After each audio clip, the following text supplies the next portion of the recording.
about the city and, et cetera. So, we're live on YouTube now, everyone, just so you know. okay. All right, thanks, Randy. I'm gonna go ahead and call the meeting to order at 6:01 p.m. We'll start with the roll call. Alderman Donahue's here, Alderman Bilotto, Here. Alderman Klinker, Here. and Alderman Alexander. Here. And then Dexter, are you here, Alderman Johnson? Not. Not yet, all right. All right, second up, we have approval of the minutes. I sent those this afternoon or this morning. Is there a motion to approve? Bilotto motions. Is there a second? Klinker. All right, we have to do a roll call vote. So Alderman Donahue is an aye, Alderman Bilotto, Aye. Alderman Klinker, Aye. and Alderman Alexander. Aye. All right, great. Public comment, I received 0 public comment, so we have none of that today. Next, we have under old business, the rec center park sign reimbursements. Topeka, if you're on the line, or Bob Jackson, if you wanted to speak on this, please go ahead. Yes, I am on the line. I have sent out an email. This has been going since October 4th, 2019. The police report's ID numbers in there, which was written up by Officer Buchanan, star number 308. Pretty much the details all in the report and your attachment. Okay, Bob, did we try and put this on the person's insurance who damaged the sign? Say again? Can you remind me what happened? Did a car hit it? I don't remember what happened that. What happened on that day, I had Officer Buchanan was the officer on duty that night. Also employee Simone Warner. They both was present. The cameras, the video cameras picked up the kids destroying the sign. Simone came back to the office, no sign was done. They went through it. They ID'd the kids that were involved. The next day, they talked with the kids. They all admitted that they had done it, plus other kids in the community had also stated they had done it. The parents were called up by myself. The father came up, reviewed the tape, acknowledged that the kids were his and that they had did the damage.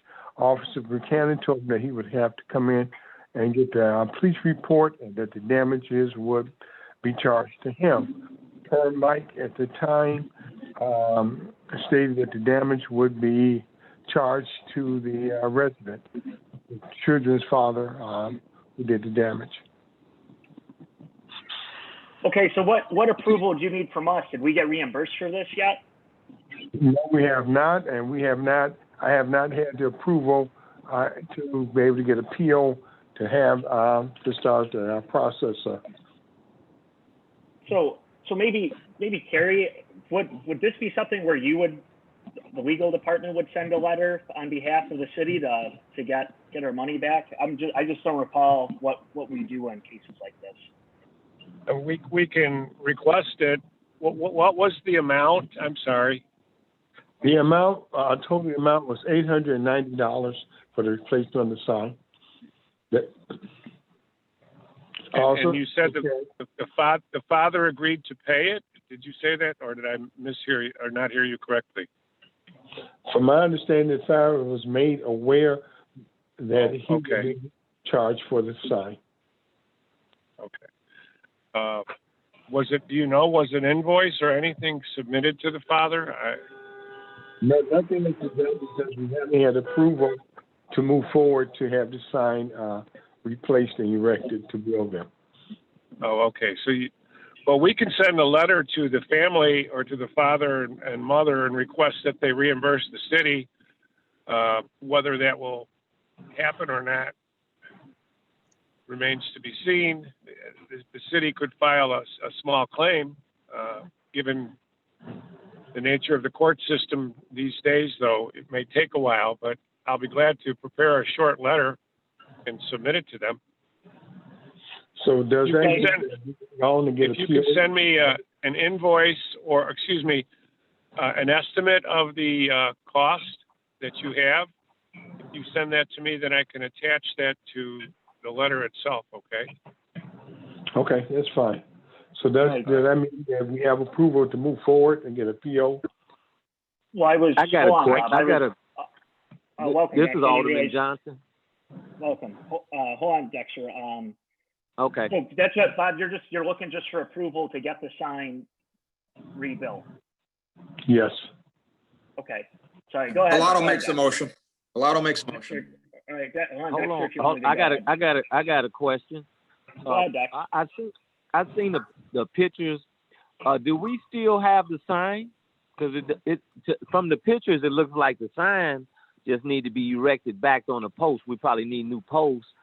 But I'm just saying, maybe I'm looking at it wrong or whatever, but from the pictures, it looks like the sign is pretty much intact. The posts are damaged. Is that the case, Bob? The sign is still in the same area. We put it inside where the garbage can is, but the gentleman who's doing it wants to replace the whole thing. So, but I can ask him if he can utilize what's there. But with the COVID-19, that information had to be added to make sure that people are aware of the COVID-19 and restrictions also. Okay. This is Jim Klinker talking. I agree with Dexter. It looks like you could just, I don't know, Public Works, somebody sink a couple new fence posts and put the sign back up by the looks of the picture that I saw. Yeah, I'm looking at it right now. I kind of agree. Bob, could you maybe ask Jim Postal if they could maybe repair this and then? Say again? Could you maybe ask Jim Postal if they could repair it? Because looking at the pictures, the sign looks fairly well intact and there isn't damage to it. It's just it got knocked off of the one post is completely down.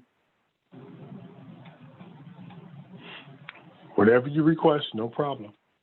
I'll get back with you on it. I just think maybe if we could go that route first, and if we can't do that, go ahead and just have it fully replaced. Okay. Since the actual sign is, and again, it's just going off the pictures where it looks like the sign's okay. It's just the fence posts. Now remember, this was sitting through last winter and everything, so the lettering do not look like that now. Just letting you know. Well, but didn't you just say the sign's been inside though? The sign has been kept outdoors throughout this whole period because we have no room to store it in the building. So I'll let the guy, the sign maker, determine that and get back with you. Yeah, or just ask. I just asked Jim Postal to have them take a look and see if he can have it repaired in house. Either way, the sign would have been outside all winter anyway. So I mean, as long as it looks decent, I think you should just, if Jim could do it, sink 2 new fence posts. Somebody's gonna have to slap some white paint on it to make it match, and just put the old sign back up. Yeah, Bob, can you just go ahead and just go that route at first, and if Jim's unable to do it, or if it's more damage than it actually looks, we could go ahead just the other route that you're requesting. Okay. All right, great. Thank you. All right, next we have item 5, Alliant Medical Vision Life Insurance Renewal. We have Adriana Duenas from Alliant Mesro with us, who's just going to go over briefly kind of what's going on with this renewal. Well, good evening, everyone. Again, this is Adriana Duenas representing Alliant Insurance Services, formerly Alliant Mesro. Again, this is for the upcoming January 1. Topeka, did you share the financials with everyone, or are you going to share? I'm not sure if that was the approach for this session. So before I continue, everyone should probably have a copy of it, but I want to ensure that's the case. Yes, Adriana, I sent the materials out to the committee on Friday. Oh, great. Okay, thank you, Topeka. So in your packets, you should have the information with respect to the medical. So since 2013, technically 2014, we've had the privilege of working with the city to look at the overall financials with respect to the employee benefit program for the city. And this year, for the upcoming January 1 renewal with Blue Cross Blue Shield, we are seeing a slight decrease in the premiums or the financials. So for the upcoming January 1, there is a projected decrease of about 0.5%. That actually equates to about $11,047 for the upcoming January 1, 2021 renewal. So that is positive. That also means there are no proposed plan changes for the upcoming year unless the city tells me differently. So I had asked Ika, to provide some guidance over potential plan design changes. And at this point, I defer to all of you to see if that's still an option, meaning do we want to change co-pays, deductibles, things of that nature to offset the cost further. To recap, for those that have been part of this process in the past, about 3 years ago, we actually removed one of the PPO plans from the program, and we moved everyone into just the one standard PPO plan that's in place today. We have about 127 people that are on the PPO plan, and that includes your eligible retirees for that program. We also have a high deductible HSA plan in place that's about 7 participants, and then we have our HMO that has about 46 participants on that plan. For the upcoming renewal, we're pleased to share again the decrease in this upcoming year's projected for the medical cost, which is a big line item for the city. And again, that's with no proposed changes. So I'm going to pause here. If there were any comments on the medical, I can get deep dive into some of the large claimant information, prescription drug utilization.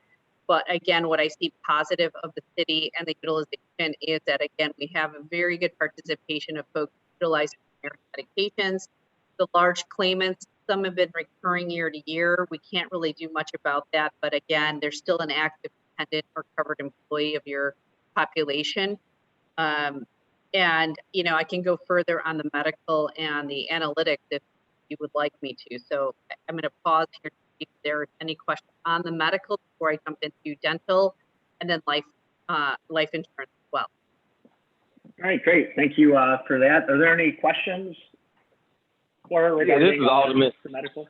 This is Alderman Johnson, and I was wondering, because I might have misheard you. Did you say we had a savings of some nature?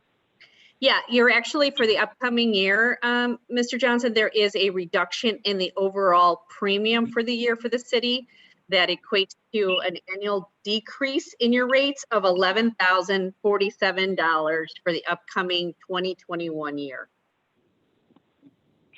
It sounds good to me. Thank you. Yes, no problem. Any other questions? Sorry, I was just writing some notes. Kevin, can I ask one just out of curiosity? Yeah, go ahead, Randy. What do you equate that to? So yeah, so Randy, as you know, I tend to look at the loss ratio for the combined PPO that includes the high deductible plans and your HMO. Your PPO is running at that target loss ratio that I always talk about year to year, which is around the 75 to 80%. And that's the big driver. So when we look at that, that's one of the terms we take a look at is, okay, we know about those large claimants. That's one thing, but what's the overall paid premiums, paid claims? And again, just based on the experience this past year, we had a really good successful year with the loss ratio, which is why we had a reduction in your overall premium. And then one follow-up question is, how has our census changed this year? Do you anticipate any changes because of that? Well, the changes that we had, will vary year to year. I think what we have seen is some consistency in the enrollment for the PPO still. So, again, when I look at your demographics, it's the standard demographic changes of, 1 year up in age bracket, but nothing shifting from your older to younger population so far. So the demographics still seems status quo.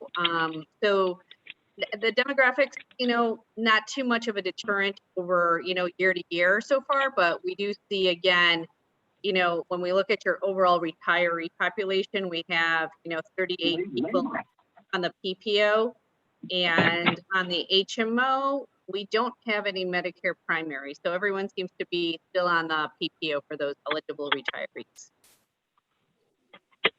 Great, thank you. Yes, and then changing gears a little bit, but still related to the employee benefits is our dental. So currently we have, again, a positive aspect for the upcoming year for the city this year.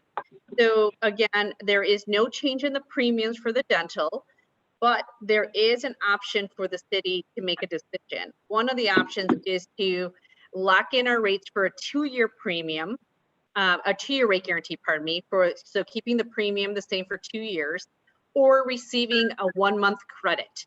So for the year, again, our premiums are going to stay status quo for the 2021 with respect to the dental, but Guardian is offering a 2-year rate guarantee or a 1-month credit. The 1-month credit would be a decrease of, a savings of $5,867, so $5,867. So again, the city has an option to lock in the rates until 2023. Or receive that 1-month credit of $5,867. So we'll need a decision from the city as to which option you prefer to go with saving the money or locking in our rates for 2 years on the dental. Could you say what was the first part of that? I got the second part about the credit, but what was the first part about locking in the rates?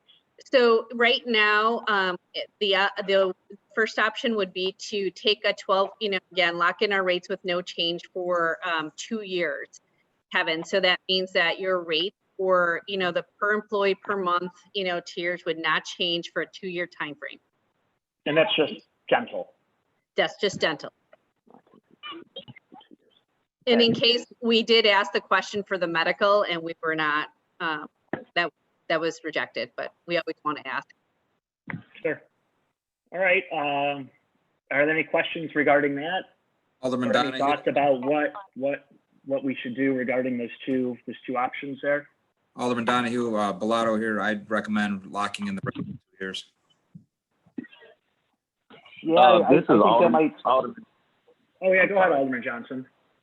I just want to ask you a question. Maybe you guys know if Fred Mike can, Alderman Bilotto Mike can answer. So this is for our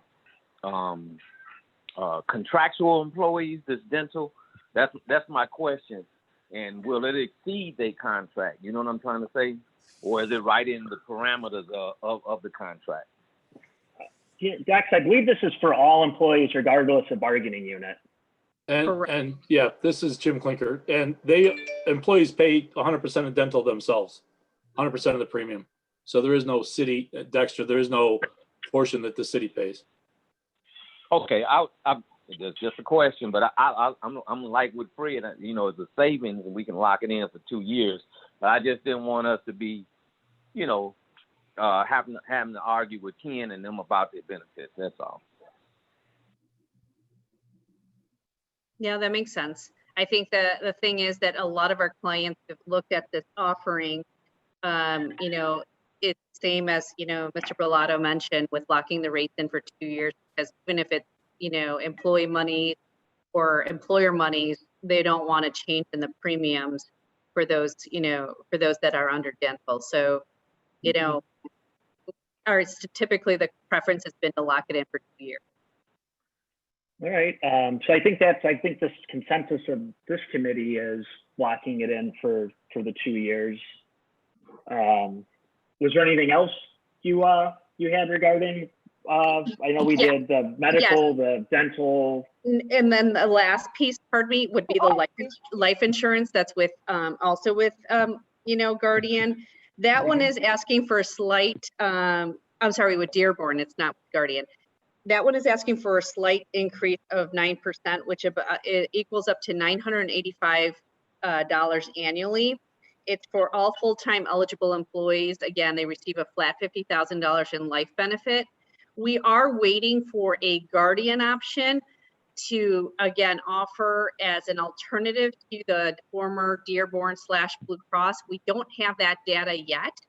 But again, just to present all the financials to you today, the life insurance with Dearborn is asking for 9%, which equals to $985 annually of an increase. We're just for our option from Guardian to package it up to see if that makes more financial sense for the city. Got it. And then, so is the life insurance, is that volunteer? No, this is No, employer. that's automatic. Oh, Yeah. wow. Mhm. Okay, are there any questions about that?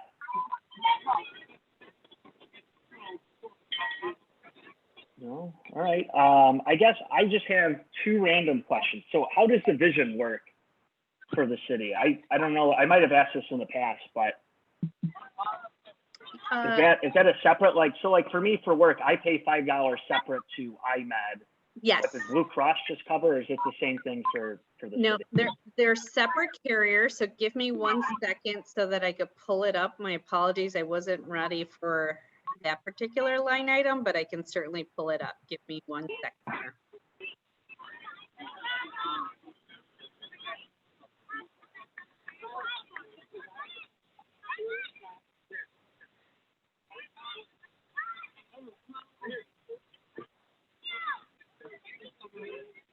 Sorry, my Excel documents are a little slow here, but it's pulling up. Give me one. Okay, Take so it is. take your time. Yeah, so it is with IMED. So with that particular network, again, it's separate from the Blue Cross. So just to preface this, if you do have an eye condition that's outside of your standard eye exam or in it affects the health of your eyes, you certainly have that benefit through your medical provider. So sometimes like a cataract or any eye issue that you have that is not typically what we call an eye exam will always go through the medical. Oh.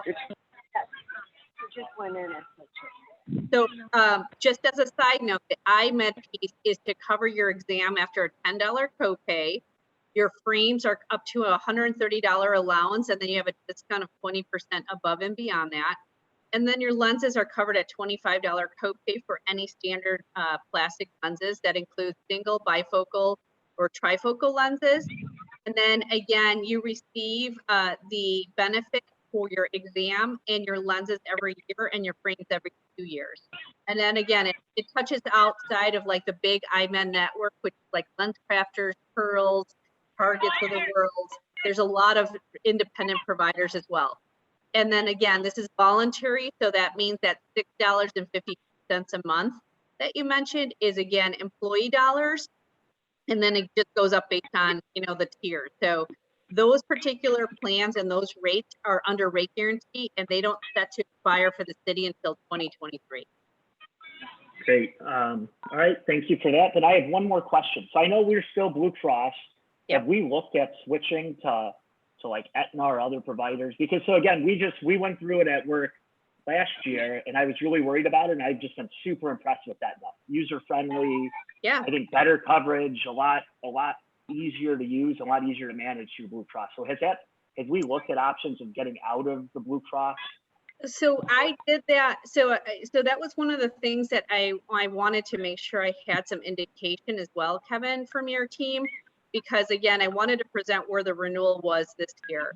If the indication is to go out to market and solicit other bids, you know, I needed some direction from the city, you know, and I had asked Topeka and her team to give me some insight. We tend to go out to market every year, but again, just depending on the network disruption, and sometimes the benefits, they're not there. Last year, I did solicit some bids, and let me pull up my financials from that market approach that we did. And I know like we're familiar with the Aetnas, the Cignas, UHCs, Humanas of the world. So it just depends on the appetite of those particular vendors. Got it. So if I was just curious. Yeah, if there is an intent to go to market, we just need, you know, directive. I wanted to present the financials so you had it in front of you now, but we can certainly go through and explore the, you know, the alternative market based on, you know, the feedback that I received today from your team. Yeah, I'm happy with what Blue Cross presented. I was just, again, just more out of if that's like standard going out to market or going out to look for other solicitors. But again, the city's taking a savings this year. So maybe it's something that's explored next year in the future, is maybe trying to branch out from Blue Cross. I will tell you that, you know, when we were breaking out, you know, the financials each year, I think we had, and I, you know, again, I can have some additional feedback for you all on what has occurred in the past. There was a point where we also had some declinations just based on the number of retirees when I have explored, but it is Alliance/Measures protocol to go out to market every year. But we also, we also wait to see what the feedback is from our municipalities just based on the disruption and any collective bargaining agreements that are in place. Because sometimes, again, that fancy word of substantially similar is the key thing. And a lot of times those Aetnas and UHGs of the world, we get stuck with matching the co-pays for prescription drugs to what your current contract has. And that's where it gets a little messy with some alternative. Yeah, got it. Okay, that's all I had question-wise. Is there any other questions from the committee or comments? No, but I thank her for her expertise, and that I'm looking at almost a $17,000 savings here. I mean, yeah, $17,000 savings. But I have a question, if you guys don't mind, for me to ask attorney. Because one thing is that by voting on this, making sure that Chairman, that because your sister works, that it wouldn't be an issue with you voting on this, you know what I'm saying, as well as Mr. Klinker, since he's a retired employee of ours. But I like it, though, myself personally. I like the what's been presented. Dexter, did you have a particular question you wanted to ask? Yeah, I was making sure that because Chairman has a relative that works. Would it be okay for him to vote yes to it or abstain, him or Mr. Klinker, since Mr. Klinker is a retired employee of ours? I didn't want him to, vote and he should be abstaining. I'm just asking the question. Is that true? No, neither Kevin nor Jim Klinker are barred from voting. Neither one of them has an interest in the contract that you would be voting on. And the fact that Kevin's sister works for the city makes no difference if Kevin wants to move to approve this. And likewise, the fact that Jim, I don't know if Jim is on the retiree plan or not. I have no idea. But if he is, that would not bar him from voting on this, okay? I am on the retiree plan. It wouldn't make a difference because you have no interest in the contract, Jim. Okay, yeah, I just wanted to get that out there that I am on the retiree plan. Thank you. Yeah. All right. Anything else? Thank you for getting that clarified, Dexter. I do appreciate that. Don't want to put any of us in a bind. Any other questions before we vote to approve? I'll make Hi, Alderman Donahue. This is Topeka. The only thing I just wanted to get clarity on was, did you all want us to go back out to market to see if there were other offers that were comparable, or did you guys just want to move forward with what she proposed from Blue Cross? I'm fine with going ahead with this year with just Blue Cross since there are the savings, but I think that maybe something we should definitely explore next year again, just to make sure there's options and make sure everyone has an opportunity to solicit opportunities to the city.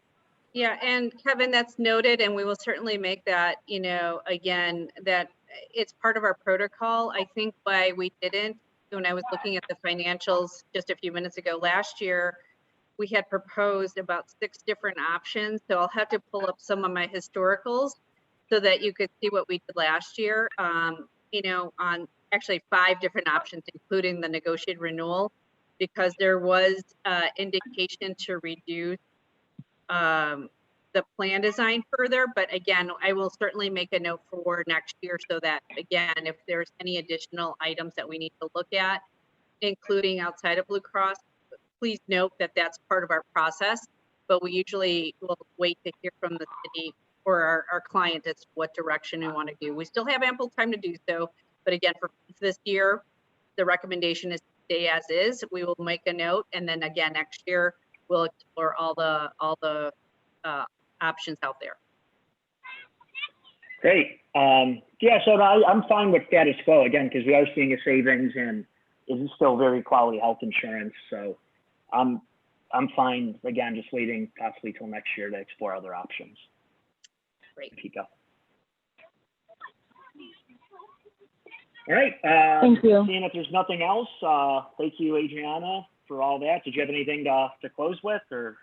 No, I think the next step with us is to just get an email from Topeka/Randy or Kevin on the decision, and then we move forward with open enrollment. Just again, I know Topeka and her team have been asking like next steps.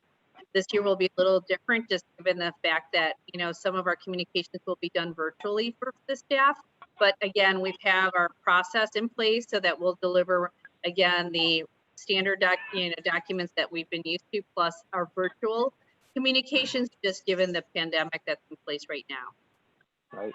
Perfect. Yeah, I think we'll prove it tonight. Then I'll have to go to city council, and then Randy will probably just send you whatever is needed for that. So.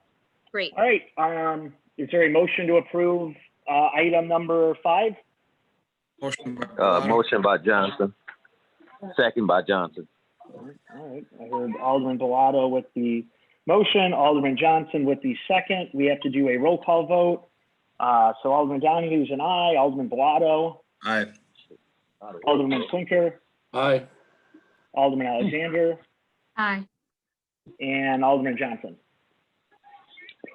Aye. Great. Motion's carried. All right. Thank you again, Adriana. Appreciate your time and giving us this nice presentation. Thank you all. I appreciate it. Have a good evening. Yep, you too. Thanks again. All right, moving on. Next, we have sales tax rebate for Thornton's. This is in the amount of $21,411.11. Are there any questions regarding this item? Chairman Donahue, Bilotto. Go ahead, Alderman. This didn't come through community development. I know the agreement with Thornton, there's a number of years we have to do this, and it's a reduced amount because they never developed the land to the west. The amount doesn't have to come out of the business district and come out of the TIF. If the TIF is broke, then we can go into the business district. But I looked through the documents here, none of that is attached. I'm just wondering why we picked the business district when in the past we've used TIF funds. Topeka, if you wanted to maybe answer that, please. Yeah, so this was a recommendation from Mr. Miller. So this will be the second one that we've done this year. The first one predated me. And so when I looked back at the history for the one that we paid in the beginning of the year, it was out of this same line item. I wasn't aware that it was to be paid out of a TIF. Did you have a recommendation on which one? And Fred, if you wanted this to go back to community development first, I'm definitely okay with that. The more in the past we discussed the community development because anything with the business district. However, if it didn't have anything to do with the business district, it doesn't have to do community development. But in the past, when we did take money out of the business district, that is supposed to come out of community development first before it comes to your committee, because that's directly under community development. So I would send it back to my committee for clarification, or just bring the clarification to next finance. My next meeting is not until October. So to next finance. But I know in the past, we've been doing this now for 3-4 years since they redeveloped the Thornton's gas station. And actually the 1%, just to make the committee clarify, the 1% business district tax is excluded from this agreement because we didn't put past this 1% tax till after Thornton's was already started construction. So it doesn't include this. This is the regular general sales tax. So I hear it mentioned there. Because they're both 1%, I don't want anybody to get confused. We're not rebating part of the business district tax. This is just regular sales tax, and that's why it's supposed to come out of the TIF primarily. And then if there's not enough money in the TIF, or by the choosing of the council, they can dip into the business district. But it's not the business district funds that they're asking a rebate of. They're asking for the general sales tax rebate. So it's totally separate funds. But we put language in there in case there's not enough money in TIF to take the money out of the business district so we can keep our end of the bargain. So I just want that clarification of how much money is in that TIF before we approve dipping into this for the second time in a row into the business district. The TIF only encompasses the Thornton's gas station. So we should always empty out that money first before we dip into the business district funds. Now, in the future, we should expand the TIF boundaries, but right now it only includes that Thornton district. It doesn't include one street, one block, 1 inch of any other property. So we've always talked about funds first before we do the business district. So Alderman Bilotto, would you like me to go back and take a look at the one that we paid out earlier this year? I think it was in February when I took a look at the account when we did the payout for it. Would you like me to go back and take a look at that one as well and see if that one No, would qualify for the TIF as I well? believe we did take some money out of it before because there wasn't enough money in the TIF. Generally speaking, the money out of the TIF comes out first. We've been doing this for like 5 years, 6 months. Okay. So it's not the first Okay. time. Chairman Donahue, if I may, Yeah, go ahead, Randy. I was sitting around, and if the treasurer was here, I'm speaking for him, I think. We purposely crafted the redevelopment agreement so that we could take it where we wanted to, and again, like you mentioned, Fred, was that there was potential that there wouldn't be money in the TIF, so that, but I agree. I mean, I'm not making a statement Just here, but let me know how much money's in the TIF first. And that was what I was Okay. trying to say. Yeah. That was why Okay. we wrote it, so that it could come from multiple Exactly. sources when the treasurer wanted Yeah. to say from multiple sources in case, so we would cover it. So that's all I Yeah, wanted. that TIF was created just for the gas station. So it's not like we're Okay. taking money and it won't be able to be used somewhere else. It was meant for this redevelopment. So we should be draining that money first before we dip into the business district. All right, Okay, no problem. So Alderman, would you like to make a motion to table to our next meeting to get? Yeah, I'd make a motion to table to the next finance committee. All right. Okay, and Is then there a one more second? question just Oh, regarding Go ahead, process. Tika. I'm sorry, team. So if we make a motion to table it to the next meeting, after I let you guys know how much is in the TIF, would it then go back to community development, or would we proceed with moving forward and approving? I'm just trying to understand the process. I'm fine with it staying in finance. Going forward, if you're taking money out of the business district, they should go to community development because that is solely, that's like the biggest, that's the only fund that we have jurisdiction over. So, Okay, no problem. All right. I'll second that motion, Chairman, with Alderman Bilotto. But I just got a question first, though. If Sure, go ahead, Alderman. say for instance, it did come out of the business district, right? Just saying, for instance, could that money be replaced from the TIF back into the business district? You know what I'm saying? I'm not sure. I don't know. Fred, can you answer that? If it could be, if we could shuffle money from. Because you're I taking think money. the issue is there Put it back isn't a in. lot of money left in that TIF though, right? I think that's what we're just trying to see what's left in the TIF. That's all we need to know right now. That's it. Right. That'll answer all the Right, questions. but How much is in the TIF? Okay, but So, what I'm saying, Alderman Johnson, to answer your question from an accounting perspective, we can move the money back on the ledger and in the bank. We can do it if it's better served, you know, from an accounting perspective, if the transaction belongs to something else. thank you very much, Mr.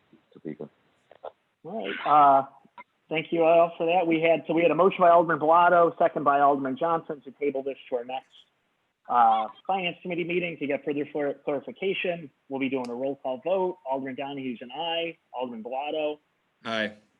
Alderman Klinker. Aye. Alderman Alexander. Aye. And Alderman Johnson. Aye. All right, great. Motion to table was successfully passed, so that item is tabled until next time. Thank you. Next, we have business development reimbursement. This is for Mike's hair care. I didn't see in the packet how much. I see the estimated cost of the job was $2,192, but and maybe Topeka or Alderman Bilotto, because this did go before your committee, what we're actually reimbursing to Mr. Rubino. We're reversing. Let's see, it's in here, I think, somewhere. I looked. I didn't see what the actual cost was besides what the estimated job was. 75% of that. There was a memo. There's a memo that I don't know if it's in here or not. I don't think I have the memo. There was a memo. So Topeka, you attached the wrong one, but it's probably because I couldn't separate it. It's 75% of that total amount. So if anybody wants to do the math real quick, there's a separate memo from the party with the exact amount. 75% of the 2192. The total amount. Where's it at here? Yeah, 2192. So $1,644. Does that sound familiar? That sounds familiar. It wasn't $2,000. I know that. So it was right underneath it. So. All right. And this is pretty standard. It looks like Mr. Rubino submitted all the proper paperwork, all the estimates, the quotes, everything he was supposed to do. Yeah, I actually, if you just to be safe, I'll pull up my email just to get the exact amount, just to double check. Yeah, no, if you could, just so we know what we're all voting on, just for Yeah. reimbursement, so.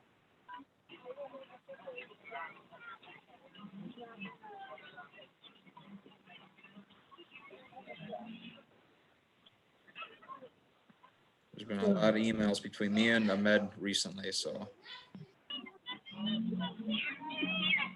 All right, agenda supporting documents. Let's see here.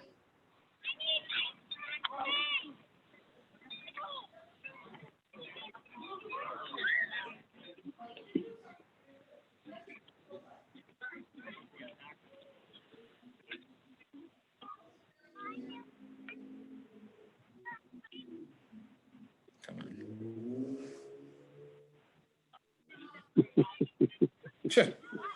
Everything's slow now, right? Come on, open up. Just go on to the next item because it's not opening up. I can't open the file. All right, we'll come back to this in a second. So item number 8 is building department transfer request. Topeka, did you want to explain this one really quick? Yes, yeah, so the building department, Hello? sorry about that. So the building department has a PO request for $1,500, $1,536. They only have $1,484 on that line. So to avoid that line from going negative, they need to transfer $52 from an account that has a positive balance. So they decided to use their uniform line because they haven't expensed any money out of there. So I'm asking the committee to approve the budget transfer of $52 from the uniform line to their elevator inspection line to cover the cost. And they also told me that that expense will be reimbursed from the different businesses after the service is performed. All right, sounds simple enough. Are there any questions regarding item number 8, the building department transfer request? I'll make a motion. I'll make a motion. I'll second Bilotto. Alderman Johnson with the motion, Alderman Bilotto with the second. We'll be doing a roll call vote. Alderman Donahue, aye. Alderman Bilotto. Aye. Alderman Klinker. Aye. Alderman Alexander. Aye. And Alderman Johnson. That's an aye, but I think Bilotto could have loaned us the $52. We'll make note of that. All right, thank you. Back to number 7. Fred, All right, so the actual amount's $1,749 to be reimbursed. Total amount was $2,332. Oh, okay. I had a different number in the. Yeah, I don't know if he included a permit fee or something, but he said total amount was $2,332 expended, and the reimbursement amount is $1,749. This is Howard Kapari's memo from September 3rd to the Finance Committee and Community Development Committee. All right. Are there any questions? None. Is there a motion to approve this item? Bilotto, I'll make a motion. Second. Is there a second? I second. Alderman Alexander, great. All right, roll call vote. Alderman Donahue, aye. Alderman Bilotto. Aye. Alderman Klinker. Aye. Alderman Alexander. Aye. And Alderman Johnson. Aye. All right, great. 5 ayes. Motion is declared carried. Any alderman comments or concerns before we adjourn? All right, seeing none, is there a motion to adjourn? Bilotto makes a motion. Johnson, Second? second. All right, we have to do a roll call again. Alderman Donahue, aye. Alderman Bilotto. Aye. Alderman Klinker. Aye. Alderman Alexander. Aye. And Alderman Johnson. Aye. All right, we are adjourned at 6:44 p.m. We'll see everyone next Monday, September the 21st at 6 p.m. here on the Zoom channel. All right, thanks everyone. Good night.